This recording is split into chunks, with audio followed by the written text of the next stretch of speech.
Imagine the unthinkable. Charlie Kirk, co-founder of Turning Point USA and a lightning rod in America's culture wars, steps up to the podium before an eager audience, ready to deliver a fiery call for free speech, and is suddenly brought down by a single, distant gunshot.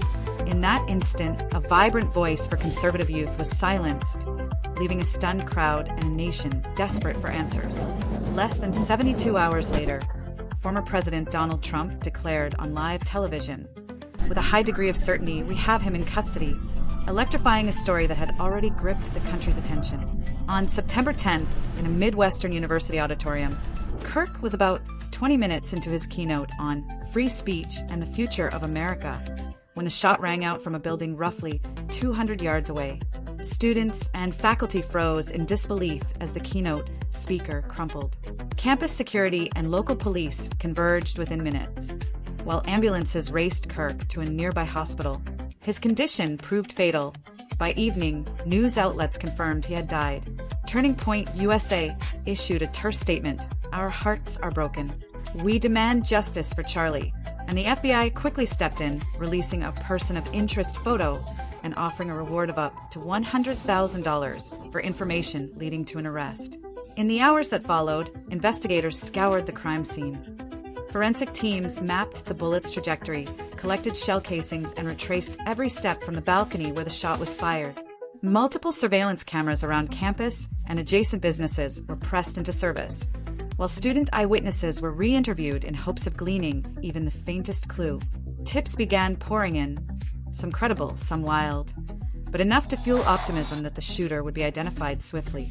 2 days later, as speculation swirled across cable news and social media, Donald Trump appeared on Fox and Friends for a pre-scheduled segment. Mere moments before airtime, aides informed him that law enforcement had detained a suspect. When the red on-air light blinked, Trump delivered the breaking news without hesitation. "With a high degree of certainty, we have him in custody." Right in custody, he told viewers, praising the teamwork of local police, the governor, and federal agents who had worked around the clock. He described how the investigation had begun with absolutely nothing, just a grainy clip that made the suspect look almost useless, and had, by some mixture of luck and skill, yielded an arrest within days. Behind the scenes, the breakthrough came when analysts enhanced two surveillance clips showing a silver SUV speeding away from the alley behind the suspect building. By tracing toll booth records and cross-referencing rental registrations, they zeroed in on a vehicle linked to an alias. Before dawn on September 12th, a SWAT team quietly surrounded an apartment on the city's north side. A single knock on the door led to the suspect's calm surrender, unarmed and out of options. Publicly, little is known about the detainee beyond a registration under an assumed name and a prior lack of any violent crime record. Neighbors describe him as quiet and solitary, prone to pacing on his balcony but never stirring suspicion. Investigators are now combing through his digital footprint, social media posts, search histories, communication logs, to uncover any hint of motive, whether political, personal, or a dangerous collision of both. Preliminary charges have been filed: first-degree murder under state law, with the possibility of federal hate crime enhancements should prosecutors establish that Kirk was targeted for his political beliefs. Bail has been set at $5 million, and the suspect remains in a high-security county lockup awaiting arraignment. Defense attorneys are expected to seek discovery of every piece of evidence, from ballistics reports to witness statements, while prosecutors prepare for a trial that will hinge on establishing motive beyond a reasonable doubt. Across the political spectrum, reactions have been immediate and divided. Turning Point USA released a longer tribute, mourning their leader's passing and calling for unity in pursuit of justice. The White House, without naming names, issued a statement expressing condolences to Kirk's family and urging patience as investigators follow the facts. On the university campus, classes were suspended for 2 days, counseling services deployed, and security reviews launched to prevent another tragedy. Social media saw #JusticeForCharlie trending among conservative circles, while critics adopted #WaitForFacts to caution against hasty conclusions.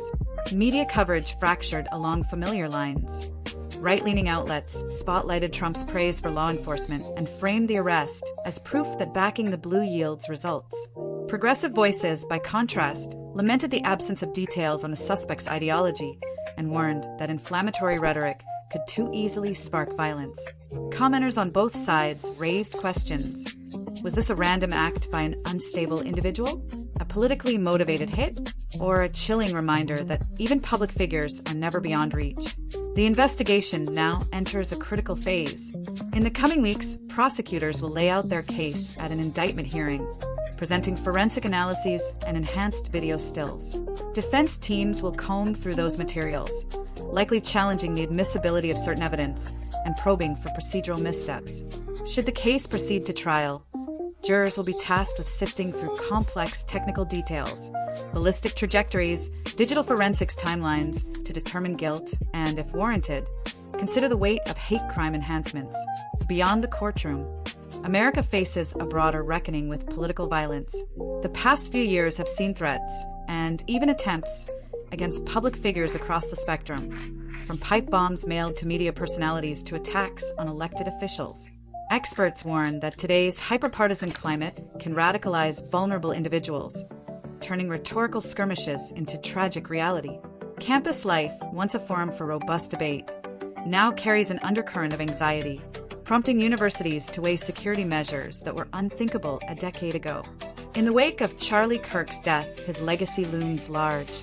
By the age of 30, he had built a movement that mobilized thousands of young conservatives, sparking both admiration and controversy. In life, he championed free speech amid heated disagreement. In death, he becomes both martyr and emblem of a nation wrestling with its own divisions. His family's plea for prayers rather than politics serves as a poignant reminder that behind the headlines and hashtags are real people enduring an unimaginable loss. As the suspect awaits his day in court, the path forward demands a collective commitment to due process and truth. Speculation and partisanship may fill the void in the short term, but only a fair trial can yield a definitive account of motive and method. In moments like these, calls for calm and patience are not a retreat from accountability, but an affirmation of the very principles Kirk espoused. He believed in America's promise of open debate. It now falls to us to ensure that pursuit of justice does not become another casualty of fear and anger. In the shadow of this tragedy, law enforcement agencies are already reviewing their response. Faster digital forensics workflows, improved interagency liaisons, and updated security protocols for large public events. Universities are assessing campus layouts, surveillance coverage, and emergency notification systems. Yet, no policy adjustment can fully erase the trauma experienced by witnesses or the void left by a life cut short. The national conversation on political violence will continue, but while policy and procedure can evolve, the human cost remains indelible.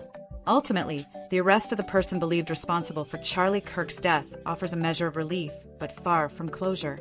The suspect's motives must be laid bare, evidence weighed in an impartial court, and society must grapple with how to protect both free speech and public safety. In honoring Kirk's memory, the nation has a choice: to let outrage dominate or to recommit to reasoned discourse and the rule of law. As this high-profile case unfolds, America will watch not only for justice, but for a reaffirmation of the fragile balance between